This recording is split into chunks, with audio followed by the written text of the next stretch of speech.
It's not about politics, it's about football. This is a simple game. We're going to run the ball, and we're going to pass the ball. We're just going to play football, really. How good of a football player are you? I just get it and try to spin it. That's all. I just love the game. It really is the best time of the year.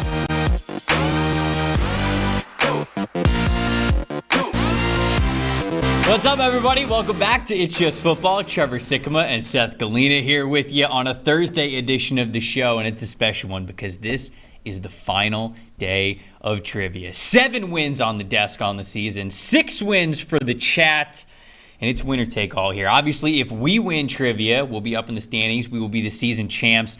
But if you guys in the chat can beat us today, then that means that we have an ultimate tiebreaker to see who wins trivia for the entire season. It's going to be a lot of fun. We're also going to break down our bold predictions that we have for championship weekend.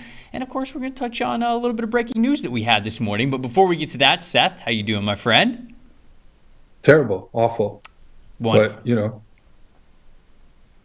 But, just another day that ends in day. Well, how does that expression go? I don't think that's it. It's another day that ends in Y is what you were going for. But technically every day I think mine is the right one. Technically you were still right. You just actually upped the difficulty and added more letters to it. Yeah. Well, I'm glad you're doing terrible. I'm mad people didn't get my WCW reference in the chat, my Hulk Hogan reference. What did you where was it? Did I miss it? Well, because yesterday we were trying to you were doing a bit of a song and dance about who the co-host would be. So I said today the co-host is going to be revealed like Hulk Hogan, Bash at the Beach '96. If people remember Hulk Hogan joining NWO out of nowhere. That honestly, Bash at the Beach, that probably was in Tampa Bay or I would assume near you. So actually, I don't know that, but I think you're right. It was probably somewhere in Florida. Could have been right in my backyard. I'm sure it was. Literally my backyard. My parents were, they were low on the mortgage that month, and they needed to just host an event and get people to come there. And so that's what the iconic Hulk Hogan NWO moment was. It was right in my backyard. Well, glad you're doing terrible today, my friend. Hopefully, whether you're doing great or terrible, that just goes well into trivia. Did we win trivia last time you were on? I can't remember. I don't think I've ever won a trivia on this show in a pub. No. In riding in the car with Mike, never won a trivia in my life. No. Well, today's the day. I got full faith. I've got full faith. This is the one, Seth. This is the first one. It's going to be the most important one. And I've got faith in you, my friend. Let's get the production portal guys here in on the show. We got Quinn, Sav, and Eli with us. Do you guys have faith in Seth? 1 to 10. What's the faith level that we can close this one out with a dub? It depends. Did you study? I studied some playoff stats, but if you guys start throwing regular season in there, I haven't looked at regular season in a while, so I studied playoffs.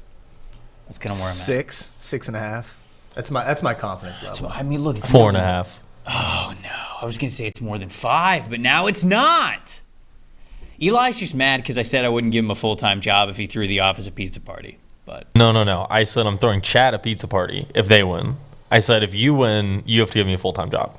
Oh, right. Yeah, and I said no. It's a major win-win for me because either I get to be a part of a pizza party or I get a full-time job. So it's a win. That's true. No, I like how you set that up, though. You know what? Eli, that's smart. And that's exactly why I'm not going to give you a full-time job. That's mean. I'm just kidding, buddy. He's going to throw the match. Eli, you can literally have my job if you want. Now I'm for sure just feeding chat the answers today. No, you can't be doing that. It's got to be high integrity today. High integrity. That's what we're going with. Quinn, do you have a high integrity question of the day? I do. To get us ready here. I do, and it's related to the conference championship games. Okay. It should be related to Bash at the Beach '96. It should have been related to Bash. Are you, Trev? I'm assuming you're a big Hulk Hogan guy, right? Because he's a Tampa dude. Whoa.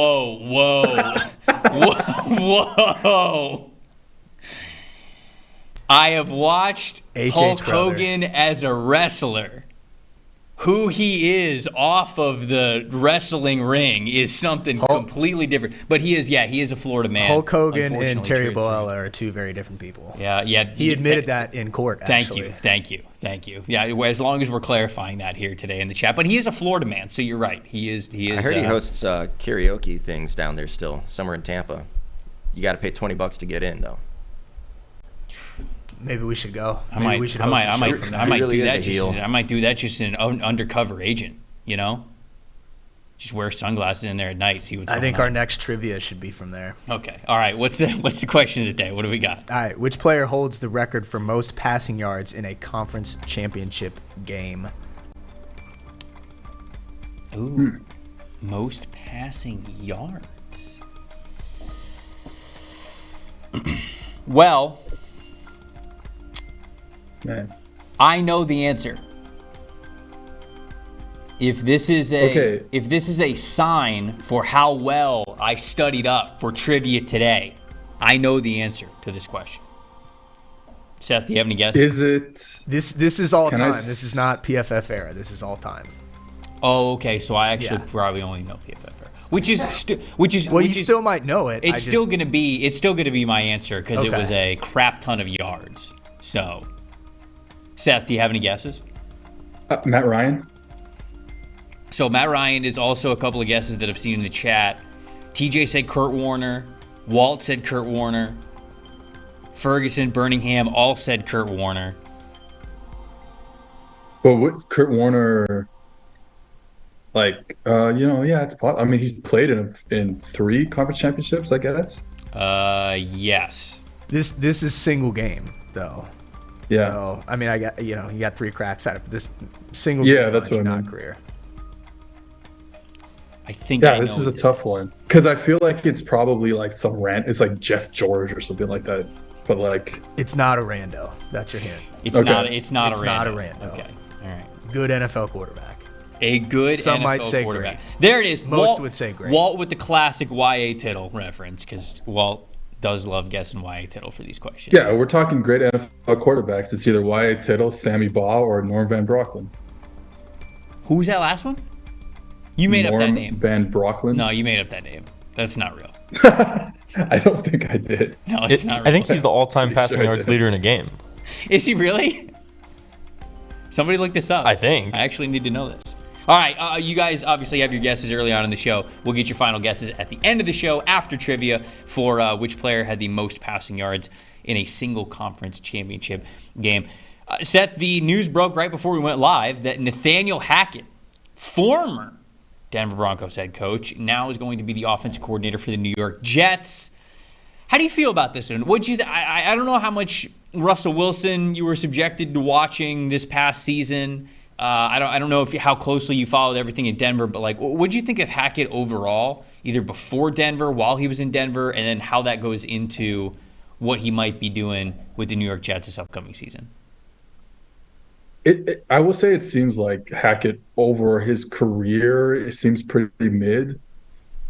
With that said, I kind of have a hard time putting it all on him in Denver last year, and to me, this is a Russell Wilson problem in Denver more than anything else. And we'll see next year. Another offensive coordinator, another play caller will come in, and whoever they decide, maybe it's Sean Payton, maybe it's whoever else, whoever Dan Quinn brings in to be his play caller, whatever it may be.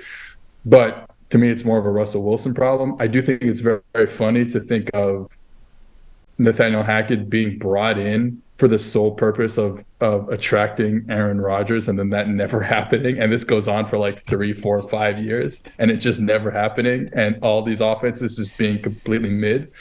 But whatever. And then obviously the Jets issue is like, well, who's going to play quarterback for them? Right.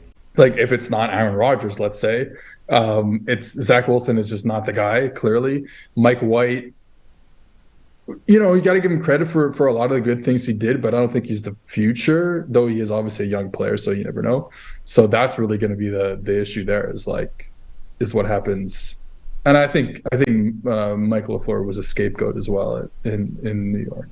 Yeah, I won't pretend to know the ins and outs of the Jets better than the people that cover it, but I was pretty shocked LaFleur got fired. I really was, because that whole quarterback carousel was just never going to work, I feel like, with any offense coordinator. Now, like how the Elijah Moore situation was handled and him not getting targets, and then him, like, I guess that goes into it too, right? That certainly is part of the pie, but I felt like him getting fired was indeed a little bit of a scapegoat. But I actually like this. I actually like the move. You know, whether it's Aaron Rodgers bait or not, I don't think that Nathaniel Hackett's the worst coach in the world. So him getting another shot with the New York Jets, depending on who the quarterback's going to be, whether it's Rodgers or somebody else, I actually don't hate that. Selfishly, I am looking forward to seeing what Nathaniel Hackett could be without both Aaron Rodgers and Russell Wilson, because I feel like we don't really have answers in either aspect. Like, if you look at the Aaron Rodgers stuff, you could look at Aaron Rodgers' success and go, yeah, okay, who cares who the offensive coordinator would have been? It's Aaron freaking Rodgers. And then you look at this past year with Russell Wilson, and you go, okay, well, probably wouldn't have mattered who the offensive coordinator was because Russell Wilson was so terrible. So I want to find out the truth about Nathaniel Hackett. So maybe I'm rooting for a new kind of a quarterback look for Hackett. But, yeah, breaking news this morning, he's going to be the offensive coordinator of the New York Jets. Whether or not Aaron Rodgers is there, we will see. Let's turn our attention to conference championship games. You and I were going to do this yesterday, but we actually ran out of time, so we wanted to get it in today. Bold predictions. There's only 2 games coming up this weekend. It's the NFC and the AFC championship games, but we're each going to give you guys 4 bold predictions. Some of them a little bit more off the deep end than others. But Seth, I will start with you. What is your first bold prediction? You can go to either game with these. And then, of course, everybody watching the show at home, we want to hear from you guys as well. What is your bold prediction that you have for the weekend? But Seth, I'll let you go first. My bold prediction, my first one, Patrick Mahomes goes 21 for 24, 225 yards, 2 touchdowns, 0 interceptions from just inside the pocket. This was specific. Very specific. Obviously having to do with the ankle injury. You know, we saw the videos yesterday. It looked like he was walking okay, but still, this would be crazy if he just was like a completely different quarterback. Because we understand how good Patrick Mahomes is from outside the pocket. His PFF grade, his yards per attempt, all that stuff is insane throughout his career. He obviously is a great quarterback inside the pocket. That's not to say that this would be a complete craziness thing that happened, but him having a game like that after all the talk about the ankle would be super fun, I think. I just loved how specific you were with this. You even gave the attempts and completions. Yeah, what if he goes for 224 yards? Are we still going to give him a hit on this? No, are we going to count it? No. Okay. No. Part of the strategy for bold predictions is you've got to be vague. You got to play the game. Seth but look, you pointed the bat toward the fences. You said Mahomes 21 of 24, 225 yards, 2 touchdowns, no interceptions from inside the pocket. But I do like it. I mean, in all seriousness, it's a great way to set up what you believe with Mahomes, whether the ankle is good or not. We feel like he's not going to be as mobile as he could be. That means he's probably going to be in the tackles a lot more than he normally is, and you are still betting on him to be a phenomenal quarterback, clearly within the pocket. So I like that one. I'm going to say... Yeah. I'm gonna go to the Eagles 49ers game for my first one. And I'm gonna say 150 receiving yards from AJ Brown. It's not like AJ Brown, because I looked at it and AJ Brown hasn't had a 100-yard game and I think it's like 4 or 5 games, but I can't even really say that with all good conscience because 2 of the games in between that, he had like 97 and 95 yards. So he was basically there at the 100-yard mark, but he didn't go over it. So I'll just go a little bit more bullish. I'll say that this is one of the best games that he has had all year. Over 150 receiving yards. I think we're in for a takeover performance from A.J. Brown. This is the whole reason why they brought him in. We've seen the major impact that he's been able to have on this team throughout the season. And with the Eagles, really, it felt like firing on all cylinders last week against the New York Giants. A.J. Brown wasn't as much a part of that game plan. I think he's an emphasis in the game plan this week. So I'm going to go bold and say over 150 for Brown this week. I also think this is where you can attack the San Francisco defenses on the outside. You know, Lenore, Ward are not their best players on that defense. Mm-hmm. We understand how good they are kind of between the numbers, let's say, with the linebacker crew, with the safeties, with Jimmy Ward playing nickel now, and obviously the defensive line. think that's where they're going to try and attack. And honestly, like, this has been where the Eagles have had success this whole season. It's like, hey, we're just going to throw one-on-one balls on the outside. And if you hit 3 of them, that's like 150 yards maybe for A.J. Brown. So I think this is a good pick. All right, there we go. What's your second one? Oh, wait. Your second one is also my second one. Go ahead. Tell the people. We did this independently, though. If I'm really speaking candidly, obviously Trevor cheated off my paper. Obviously, we understand that. Here we go. But we basically did the same thing here. Brock Purdy 3 interceptions, and you had Brock Purdy 3 turnover-worthy plays. So pretty much the same thing. It's funny because Brock Purdy does not have a turnover-worthy play. Never mind the interception. He does not have a turnover-worthy play in his last 3 games. Yeah. And so when you look at that, you think, okay, well, that's a pretty good, a sticky part of this statistic is like, hey, if he's not turning the ball over, he's not putting the ball in harm's way, he will continue to not put the ball in harm's way.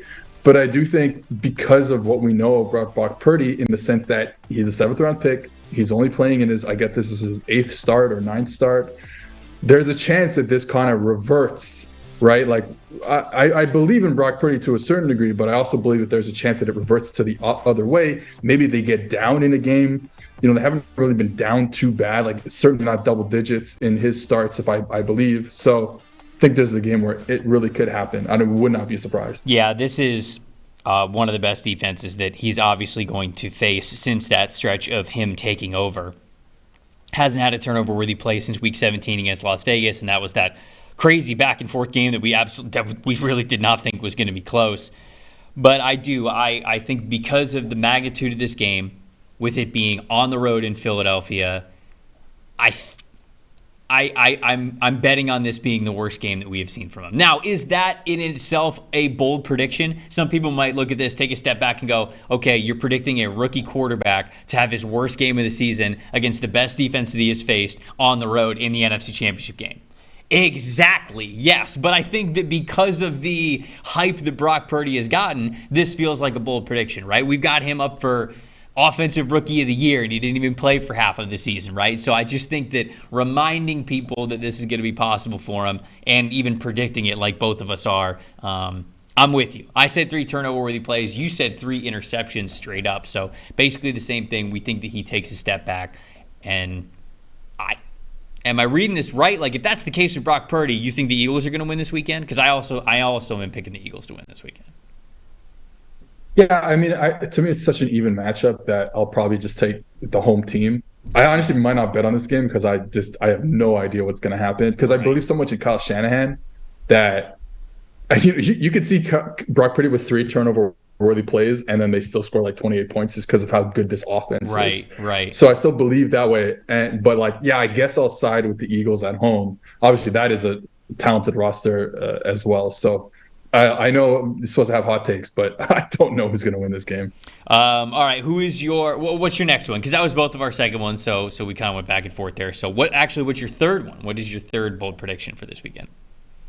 The Bengals blow a double-digit lead just because they have overcome double-digit leads twice of the last 3 times they played the Chiefs. Plus, I think the third one was an 8-point deficit, so over a touchdown deficit. So now, let's reverse this whole situation. And it's the Bengals who go up early, maybe in the same way that they did in Buffalo last week. Mm-hmm. And the Chiefs come back. For the narrative purposes, for that to happen, Mahomes on the bum ankle, and for him to come back in a sense like that, it would be pretty cool for the narrative. There's takes right now. I don't know if you've seen this. Don't want to name names, but there's takes right now that the fact that if they were to lose, if the Chiefs were to lose, it would be 3 losses in the AFC Championship game, which would mean that they're not a dynasty, even though they've been to 5 straight AFC Championship games. Every year that Mahomes has been a starter, they've won a Super Bowl, they've lost a Super Bowl.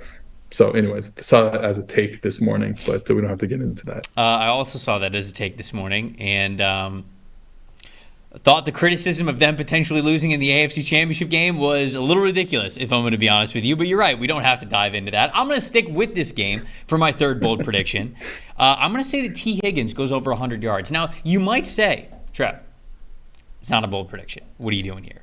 But when you go back and you look at T. Higgins' stats, he's only had one 100-yard game since week 12.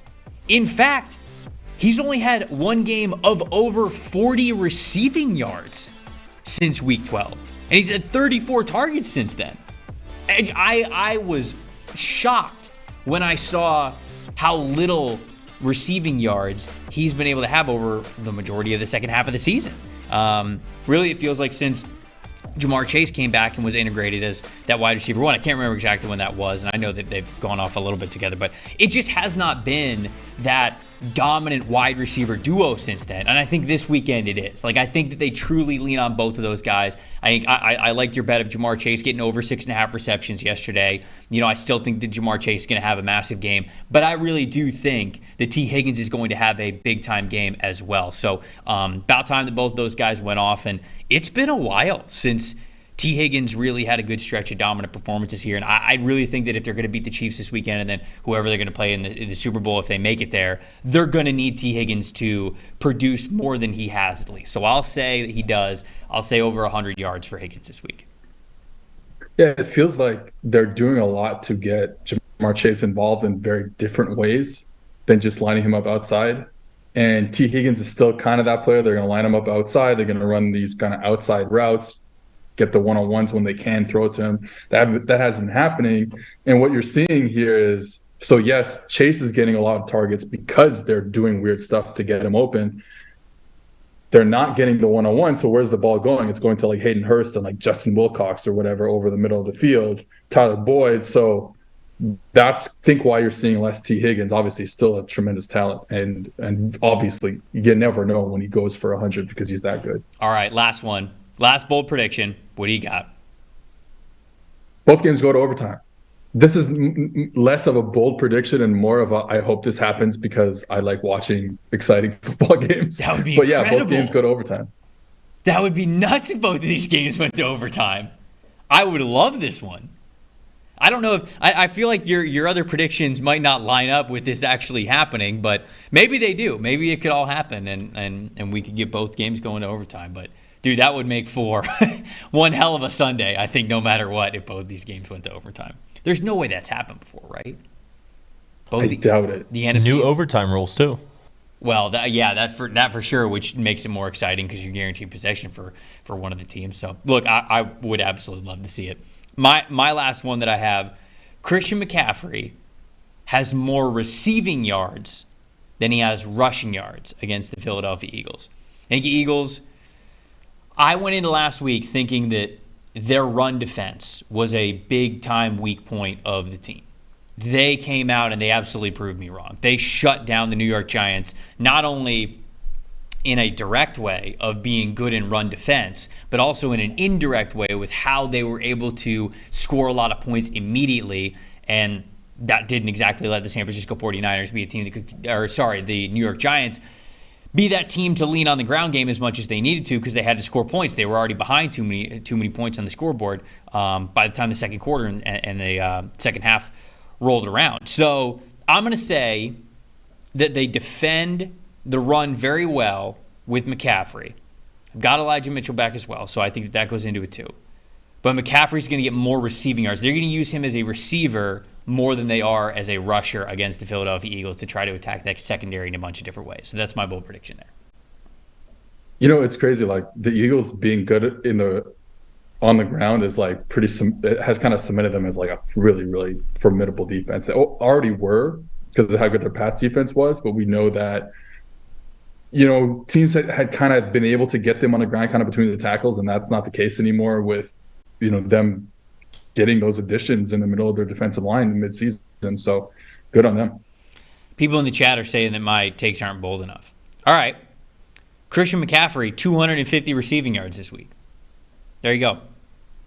You're already, see, Trevor, look, you've been doing the show for like a year and you still don't understand how the chat is out to get you. They're not here for you. This is an adversarial thing.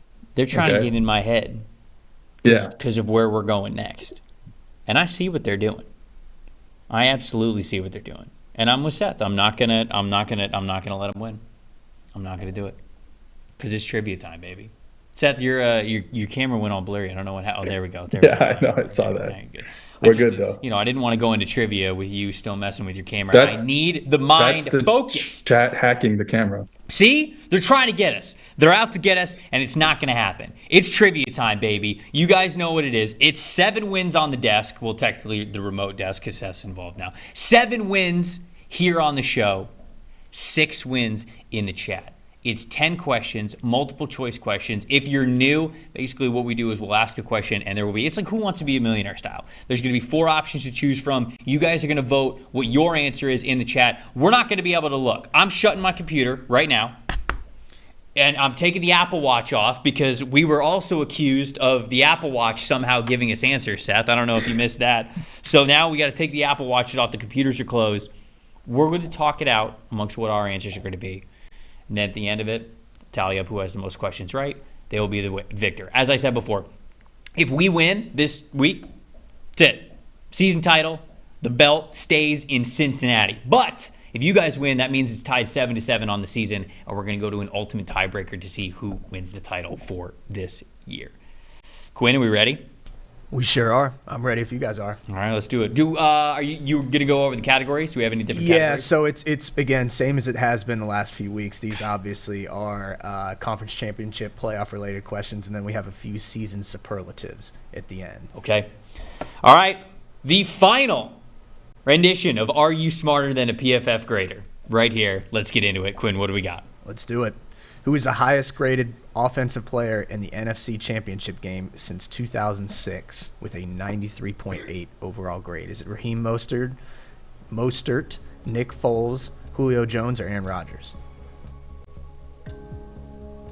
This is overall. This is not per game. No, I think this is overall. Yep, Okay. These are cumulative. Okay, well, so because yesterday when I looked up this stuff, I don't actually remember the grades when I looked it up, but I do remember, like I said yesterday, Julio Jones, 182 yards one year, 178 yards another year. So 2 games where he basically destroyed everyone. I think it's Packers and Seahawks. That probably is enough. Foles is 1 game, though it was a really good game against the Vikings, if I'm not mistaken. Mostert's 1 game. Insane game. Rodgers, I mean, there's multiple games, so I don't know, but yeah. I don't think Rodgers is that high up there. Not a great game versus the 49ers in 2019, if I'm not mistaken. Rodgers was great in the divisional round when we were doing trivia for that, but he just, I don't remember his name being up at the top of the categories for the conference championship round. Mostert's obviously nuts, right? I mean, you get a 4-touchdown game. Foles did play well. But was it? Yeah, I don't remember that game very well, only because it was the week after the Minnesota Miracle and Minneapolis Miracle, and I didn't watch it. I couldn't watch it. So I just know, like, I remember people saying, like, oh, he played well, so that's all I know about the game. You were just boycotting football at that point. You were just boycotting the whole sport still a week later. Nick Foles is up there. I think it's Julio Jones. Is it just the 1 game for Foles? He didn't play any other conference championship No, game. it's just the 1 game. Yeah. So it's an incredible game, but I think we need to guess Julio Jones here. I think we need to go Julio. If you're confident in that, and the chat is ready, we're going to go with Julio Jones. Chat is ready. They are also going Julio Jones. Okay. You guys kind of talked yourself out of it. It's Nick Foles. No, it is Foles! He was outstanding in that run. 93.8. Wow. Because didn't they? What the hell? Didn't they beat the Vikings to death? Wasn't it like 40? No, yeah, they kicked the crap out of him. Oh man, Julio's. I swear, Julio's at like a.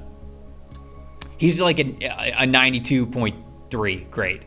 Julio is right there. I just looked this up. Anytime there's like a question where it's like highest graded or most receiving yards or most first downs or highest yards per route run, whatever, Julio Jones is always going to be a safe bet. I know. He's crushed PFF system. Well, it's just because he's crushed the league. Right? He's unbelievably good. All right, 0-0. Not a great start, but at least we're not behind the 8 ball. What do we got next? Who was the highest graded defensive player in the AFC Championship game since 2006 with a 93.7 overall grade? Is it Miles Jack, Von Miller, DeMarcus Ware, or Troy Polamalu? Man. DeMarcus Ware? Am I crazy? Did DeMarcus Ware ever play in the AFC? He played for the Broncos. Yeah, he played for the Broncos End when of they his made that career. Oh, run. yeah. Man. This is all on you, buddy. There's no way. Miles Jack is like, if that bubble return counts, then that's probably like a +2 grade, and that's enough. But like, I don't know.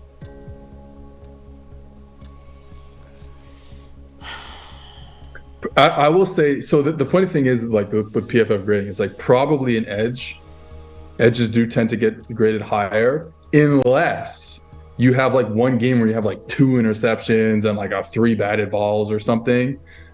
So I'll probably say not a linebacker, so like put Jack out there. And then, you know, the issue is like Polamalu might have had one of those games, right? Like I don't remember which games he had these insane games, but probably wasn't an AFC Championship. Polamalu, I don't want to give away an answer if there's another question that goes along with this. Do like you've been doing. So you think it's that Polamalu stat for the end? Yeah, I'll save that stuff for the end. I think Polamalu is in this conversation. Miles Jack is in this conversation, and DeMarcus Ware also is. I don't want to get to why DeMarcus Ware is, because again, this could be another question. I don't want to give it away.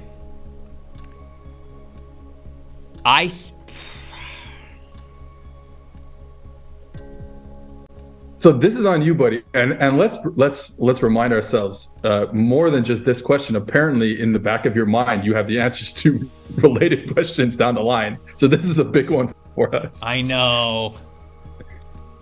I think the answer might be Miles Jack. Sure.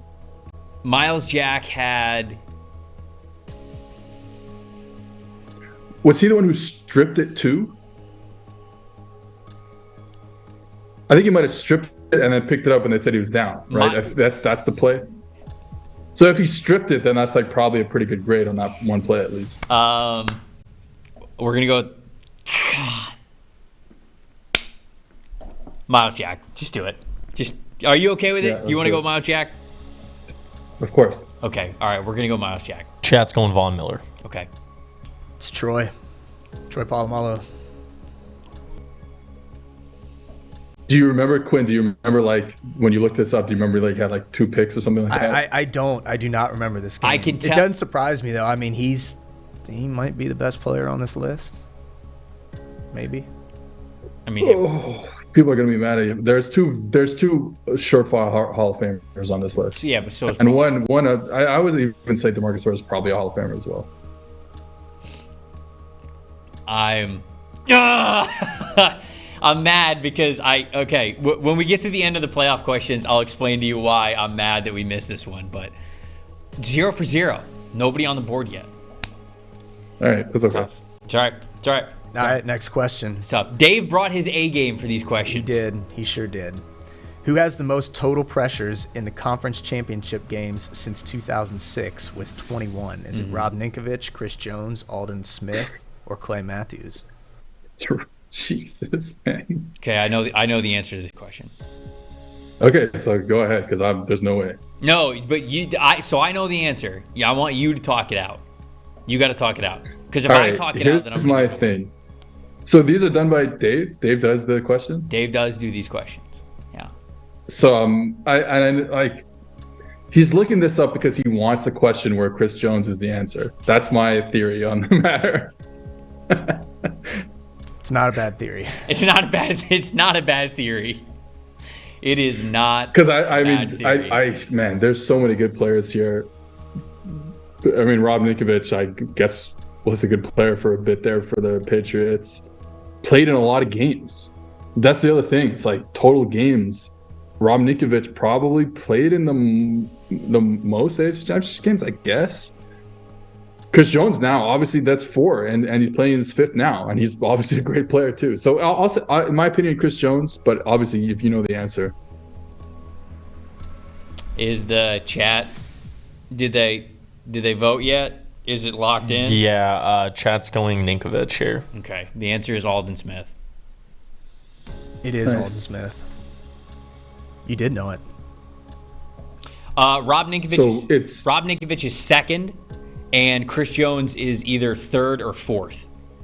Like volume alone. Ninkovich was the answer in the divisional round last week. He was. I believe he had the most pressures in the divisional round because of what you said, Seth. He's been there so many times. Aldon Smith must have been like, they played in 2. The 49ers played in 2 championships while he was there. Aldon Smith's, what was it, first 5 years of his career are some of the most insanely productive pass rushing years ever. Doesn't he have the most pressures by a rookie ever? I don't know how many pressures exactly he has, but I mean his backfield production was just absolutely insane. Just absolutely insane. So yeah, I looked this one up and I was like, oh, Aldon Smith, that's pretty crazy. But I didn't look up how many games it was that he's played in. Maybe 2? I think 2. Yeah, that's the thing. I don't remember. Was it all with San Francisco? And then it would have been the year they went to the Super Bowl. Obviously, that's 1. And then I don't remember. Maybe they had the Packers. Did they play the Packers in the conference championship game before that? Yeah. Well, anyways, it's not a lot. And 21 in like 2 games is kind of crazy. Well, they went to. Whoa, no, he wasn't on. He wouldn't have been on the team then. Yeah, that's what I'm saying. This is like Kaepernick era, Harbaugh era. I mean, there's no way he got 21 pressures in 1 game. No, those are my flag football stats. No one can come close to that. All right, okay, we're up 1-0. I'm feeling better. Feeling better about it. Next question: who has the most rushing touchdowns in conference championships since 2006 with 5? Is it LeGarrette Blount, Adrian Peterson, Sony Michel, or Marshawn Lynch? Yep, these are the guys. I think it's. I mean, these are the top 4 players. It's LeGarrette Blount just because of the volume, and like he had some really good games in conference championship weeks. So it's Blount. Like we're talking about, like Mostert had like 4 in 1 game, but like Blount had like 3 games where he was like 120 and 2. You know what I mean? Yeah. So I'll say Blount. I think that's a good guess.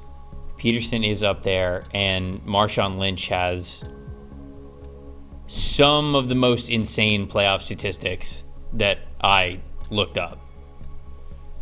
I think it's Lynch. I'm not surprised. I don't think it's Peterson because I think it's just 1 because he wasn't on the team in 2017.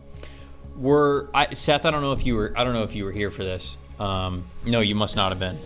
But I think this is total playoffs. Marshawn Lynch has the most missed tackles forced in the PFF era history with 75. Yeah. There's about 3 on 1 play that I wish to never talk about.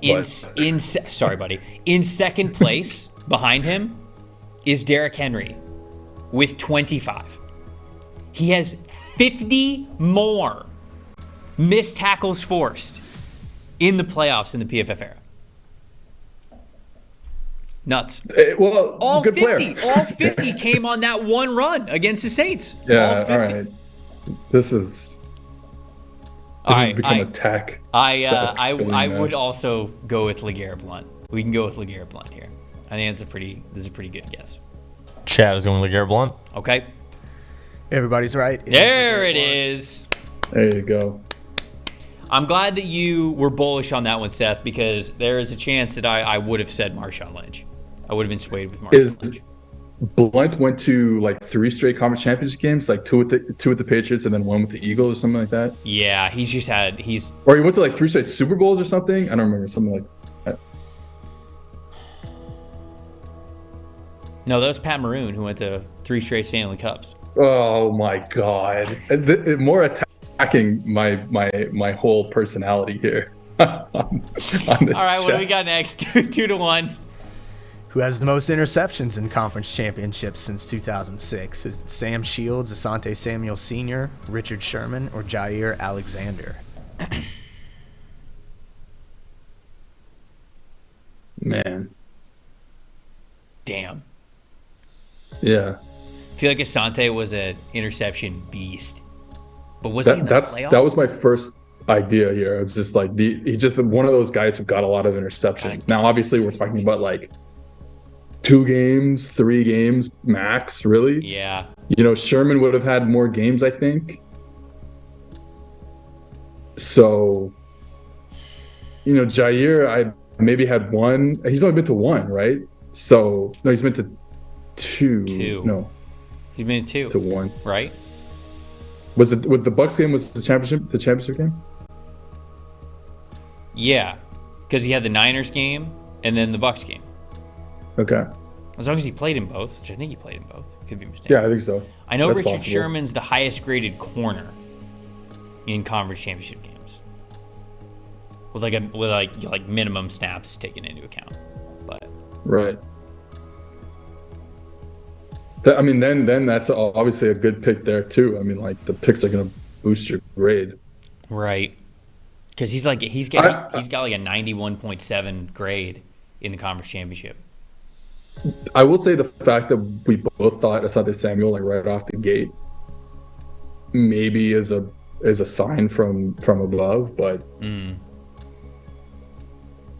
maybe Mike Renner is telling Sam Shields, I mean, like I just don't remember. I remember him on the Chiefs, but I don't remember like them playing in big games when he was there. But maybe I'm wrong. Well, Packers legend too, so he could have gone to some Right. NFC Championship games. Right. All right, I know the answer. This is not an easy one. I know the answer. So, All right, well, go ahead. Eli, is the chat ready? Are they split? Chat is going Asante Samuel Sr. Okay. The answer is Sam Shields. It is Sam Shields. What? It's 4? Is it 4 or 3? 3. Because he had a 2 interception game. I know that. Yeah. I believe he scored a touchdown too. Yeah, Jair is tied for second with 2. And I believe Richard is as well. I can't remember if Asante is also tied with 2. But it is Sam Shields the only one who has 3, and then there's a couple of them that have 2. I don't remember them at all. So I appreciate your big brain over here. We studied. Stay in school, kids. 3-1. I like it. 3-1. Most dangerous lead in trivia. Stay focused, Seth. Stay focused. What do we got next? All right, we're off the playoffs. This is like some season superlatives. Okay, wait. Since we're off the playoffs, Yeah, can go I ahead. can I Spit it. DeMarcus Ware has a conference championship pass rush win percentage of like 38.5. Like unthinkably good. 38.5% pass rush win percentage. Like if you get over 25, you're living in the backfield. He had like it was somewhere around like 38.5. It was absolutely stupid. And the other stat that I wanted to say, and the reason why I was mad that we did not get the Troy Polamalu one, is that I looked it up, and the highest single game defensive grade, it belongs to Troy Polamalu. And I should have let that go into the weight a little bit more. I can't remember what year it was, but he had like a 94.0 grade one conference championship. Just absolute near perfect. And I'm pissed because I didn't listen to myself. But you know what? Here we are. Good player, so Good that football. helps. All right, okay, sorry, didn't mean to derail it. What do we got next? All right, this team had the lowest scoring drive rate in football this year at 27.4%. Is it the Colts, the Texans, the Cardinals, or the Titans? I wish Dave would have. Again, these are the guys. These are the teams. These are the teams. Yeah, like these are the teams. I guess this isn't really a season superlative. This is the opposite of whatever superlative would be. Oh man. I think it's the Colts, but it could be like you could convince me on all of them. Maybe not the Titans, just because they probably had some good weeks. You same with the Cardinals, like you probably not the Cardinals. So I'm thinking it's the Colts. I was thinking Texans or Colts. Yeah. But we haven't really done anything by just narrowing it down to Texans or Colts because like those are two bad teams. Um the Colts were I don't know. I was gonna say the Texans had some run where they were okay, but probably not. Like that's not a good team. I think it's funnier if it's the Colts, just based on how good they were supposed to be, I guess. So I'll go with the Colts with the comedic aspect there.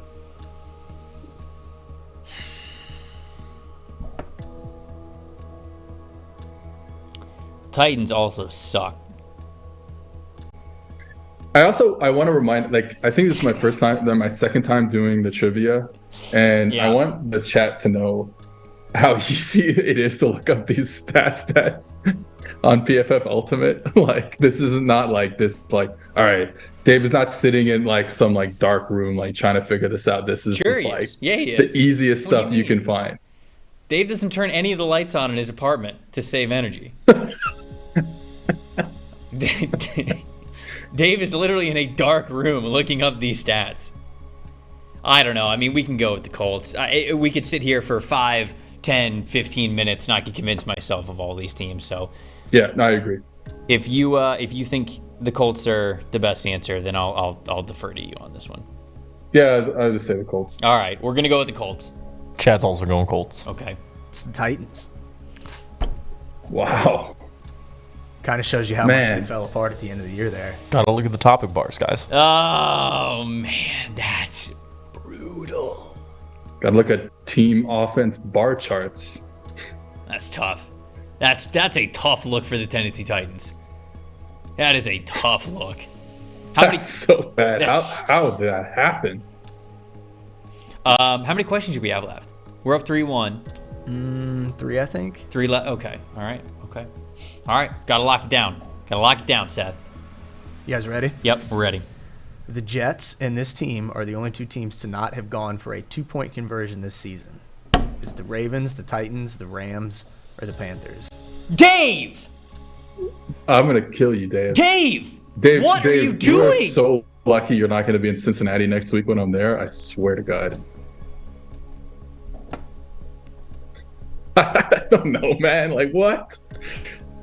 Can you can we eliminate any of them? Can you think of any? Like, do you remember? Like, go through your mind. Do you remember any of these teams having a 2-point conversion? Like for me, the Rams I want to eliminate because of their comeback versus the Raiders. They might have used a 2-point conversion there, but I don't know. Panthers comeback against the Falcons might have used a 2-point conversion. I feel like John Harbaugh is too. Titans clearly could get into the end zone to get to the point where they would make a decision. That's true. That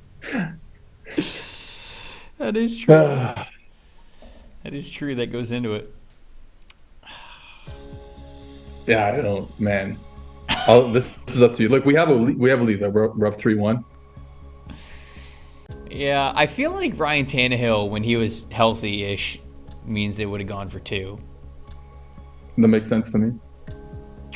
I feel like the Ravens had to have gone for 2 at some point in the year. John Harbaugh, I feel like, is on the cutting edge of that. That actually I would eliminate, I think, right away.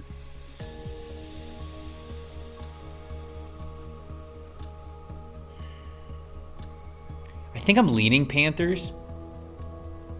It's fine with me, to be honest. But that seems like an obvious one. If Dave's going to make this question, I feel like the answer is going to be a non-obvious. It's not the Ravens. It can't be the Ravens. If it's the Ravens, I would just be shocked. I am shocked, Cotton. If you're leading Panthers, then I'm with you all the way. All right, we'll go with the Panthers. We're going to go with the Panthers. Chat is also going with you all the way by taking the Panthers. Oh, bad move, chat. It's Rams. It is. The Rams. I mean, look, they're bad. They didn't care. Like after like week 4, they didn't care whether they won or lost. So probably the Rams. McVay's a fake. He's a fraud. He's a fake. He's a fraud. He's a fraud. He's a fake. He's going to be your co-host on It's Just Football next season. Great. Oh, that'll be the first thing that I ask him. Hey, Sean, remember when you didn't go for 2 one time in 2022? One time. Did you look in the mirror in August during training camp and say, I'm going to be a coward over the next 4 months, or did it just come gradually? We'll recycle that question and ask it again and see if he knows the answer. I'm just going to Yeah. See how good his memory is. Shout out Sean McVay. Okay, all right. We got 2 questions left. 3. Sorry, I flubbed that. We got 3 questions left. All right, we got 3 questions left. You guys ready? Yeah. Devontae Adams, A.J. Brown, and Tyler Lockett. Devontae Adams has 10 receiving touchdowns of 20-plus yards. A.J. Brown and Tyler Lockett have 7 receiving touchdowns of 20-plus yards. Who ranks 4th in the NFL with 6 receiving touchdowns of 20-plus yards? Is it Gabe Davis? I mean, like, could have just said like, who ranks fucking 27th in like times you fucking ran outside zone? I don't know, man. Dave, I swear to God, Dave, I'm so mad right now. Is it Gabe Davis, CeeDee Lamb, Stephon Diggs, or George Kittle? Oh my It's I don't know. Well, reception TDs. I mean, Gabe Davis had like 2 off the top of my head, I believe, which were in the same game against Pittsburgh. He had 1 for sure. I think another one. Yeah, 2 against Pittsburgh.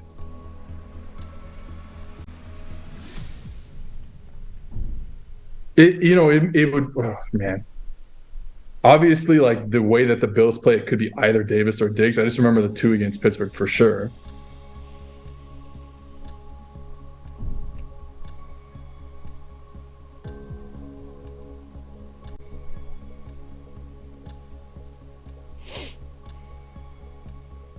I actually don't hate the CeeDee Lamb call either. We got CeeDee Lamb. No, I mean, like, as a topic bar there. He got all the targets for Dallas this year. Literally all of them. Yeah. If they scored outside the red zone, it was basically just CeeDee Lamb. George Kittle, I think, is the... That's not a bad one either. I kind of like that too. Which one? What, Lamb? Or Kittle? Yeah, just because of what you said, like no one else was doing anything this year for them. No, Lamb had 1,359 receiving yards this year. Next closest was Dalton Schultz with 577. Like, it wasn't even... Not even comparable. I am tempted by Kittle, unless you can remember some of Kittle's touchdowns a lot since week 15, because he's had, I think, 6 touchdowns alone, like just since week 15. He's like 2 multi-touchdown games. Yeah, I remember there was a long one in the Seahawks game. There was 2, and I think both of them might have been 20-plus yards in the Seahawks. And 1 for sure when he ran down the sideline and broke every tackle. Mm-hmm. And then there was the one where they ran that little fake, and then throw to the tight end, which might have been 20-plus. So that's 2 already. God. I mean, man, any of these guys are a good answer. Yeah.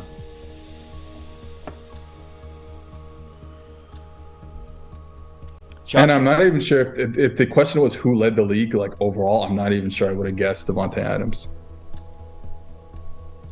Josh Allen had the most big-time throws. Geno Smith was next. Man.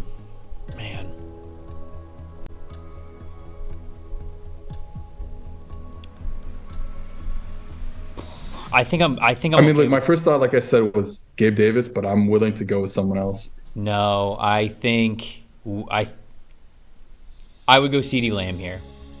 All right, I'm done. I'll go CeeDee Lamb. I'm gonna be mad if it's Stephon Diggs, but I'll go CeeDee Lamb. Let's go CeeDee Lamb. Chad's going with George Kittle. Okay. Chat got it. It's George Kittle.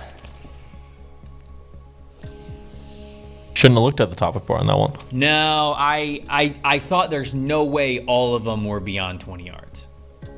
I thought there's just no way they were all beyond 20 yards. Man. Hey, I don't like that it says Mike and Trev score at the bottom. That's true. It does not. It said might be a bad omen. Is Totally a bad Is your middle omen. name Michael? Is your middle name Michael? No. Is it Renner? No. Yes. Oh, okay. Then Yes, it's both. It's Seth, Mike, Renner, Galena. Okay, so then the topic bar stays. All right, we got 2 questions left. There you go. Let's go. Let's go. Let's lock it up right here. Come on. This team has the most plays gaining 30-plus yards this season with 39. Is it the Lions, the Niners, the Chiefs, or the Eagles? Man. I want to say it's the Lions, and I want to say this because Dave has been pro Lions this whole year. Yeah. But the Chiefs are also And obviously this is a great offense. Like they were one of the best offenses in the league this year. So But the Chiefs are also on here.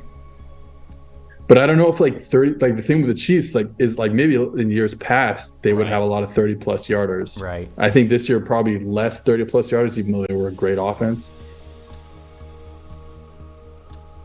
My immediate thought is Eagles or Lions. Yeah. Yeah, I mean the Eagles with all their deep balls and stuff like that, like I could see that too. 39 plays. Yeah, I'm in with those two teams, and I feel like it's the Lions.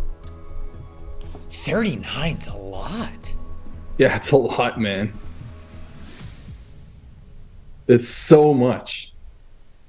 It's like over 2 per game. Like that's insane. Man. And I'll say the Lions only because like they had to play in the fourth quarter in a lot of games because of how bad the defense was. That's true. They've definitely, yeah. All right, I'm cool with it. We can go with the Lions. Is the chat ready? We'll go. Yeah. We're going with the Lions. Yeah, let me just send it real quick. They are going with the Lions. Nice. It's the 49ers. Ooh, Never would have guessed the Niners. incredible. Yeah, I went to guess them because I thought they were a little more. They just like, man, it's like, do we have to remind ourselves who plays for the 49ers? Deebo Samuel, Christian McCaffrey, Kittle. We just talked about Kittle, and Brandon Ayuk, like that. Eli Mitchell, like should have known. All right, 3-2. Man, I think this is the least amount of questions we have ever gotten correct in a trivia going into the last question. 3-2. Here we go. A lot on the line. Can't understate it enough. A lot on the line, folks. What do we got, Quinn? You guys are going to enjoy this one. I already hate it. I already hate it. This player has the most catches and receiving yards on slant routes this season. Is it A.J. Brown, Stephon Diggs, Brandon Ayuk, or DK Metcalf? Or Michael Thomas. It's AJ. Well, so the funny thing is AJ Brown was a slant guy in Tennessee. Like he always led the league when he was with the Titans. Like him and Michael Thomas. So want to say him again. You know, DK was running a lot of slants. They're all good slant runners. I think, you know, again, AJ Brown had been the slant king for a few years, so I want to say him.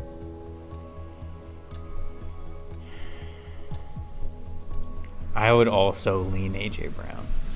Yeah, he was like had more like slant catches than Michael Thomas for like even the years that Michael Thomas was playing like full season. So, but again, different offense. DK did have a lot of slants.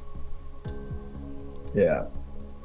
I like how Dave Hey, put Diggs. So Diggs is the hitch guy. If the question was hitches, then it's Diggs. But not to say that he couldn't have also caught a lot of slants. I mean, it's Stephon Diggs, but I think Diggs is the hitch guy. And DK obviously the go ball slant guy, but maybe more go balls. So I want to say AJ Brown.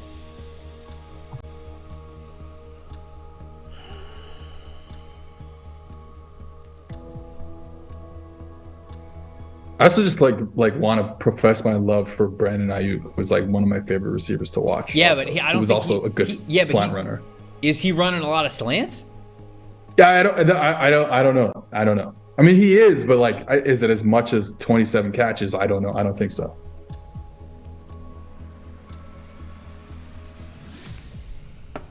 We both thought AJ right away, so I think it's probably AJ. But I think we need to go with AJ.